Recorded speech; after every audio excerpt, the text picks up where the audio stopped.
Are you ready?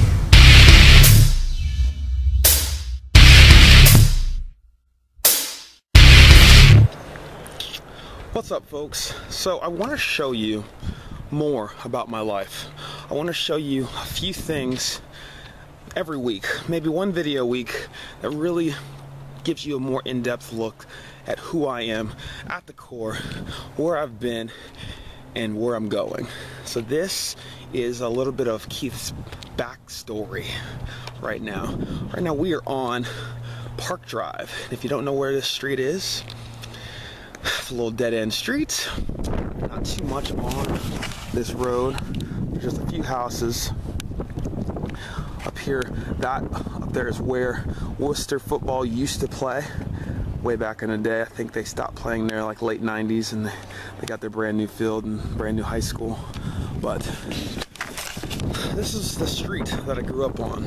It's not much to write home about, and a lot of memories, good and bad, are right here. This house I'm about to show you, I just hope these people like don't come out of their house and like, why are you videotaping? If that happens, it will. But this house right here was the house I grew up in.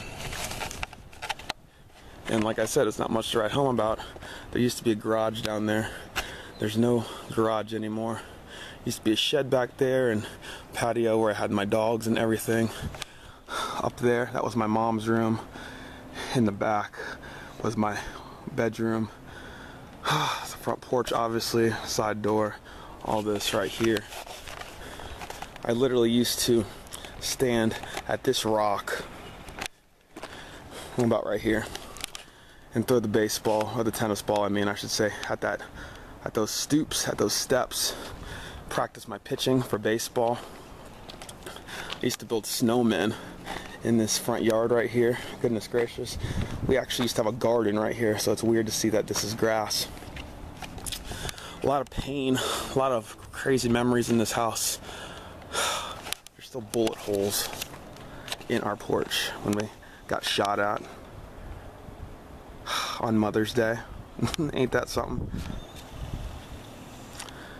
But this was the house that one day when I was, I was a sophomore. I was 15 years old, and I was very depressed, very large child.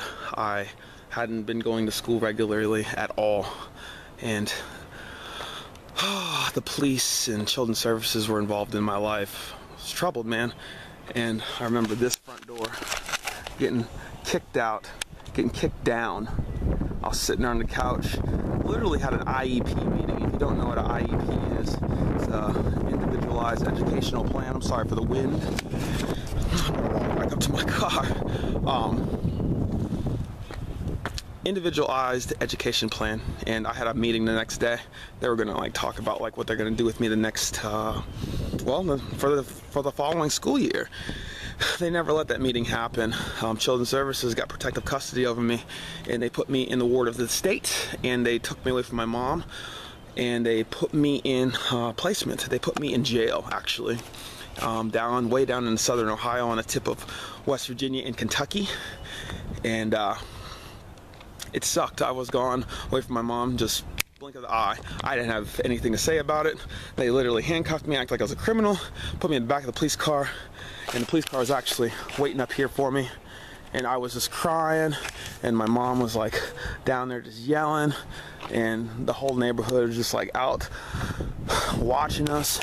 It was literally the most embarrassing thing I've ever been through in my entire life. I didn't know what was happening, and I was gone from the ages of 15 till the day I turned 18 is when I finally came home, and we'll talk about that more next video.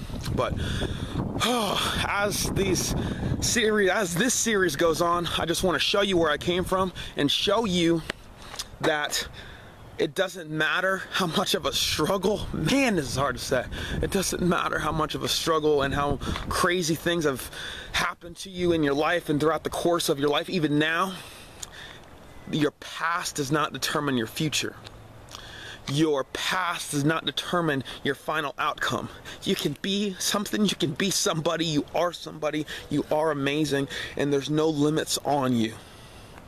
just being in this neighborhood just brings tears to my eyes right now, because I remember the good times, so many good times, because I grew up here, and the bad times, because there's so many of them.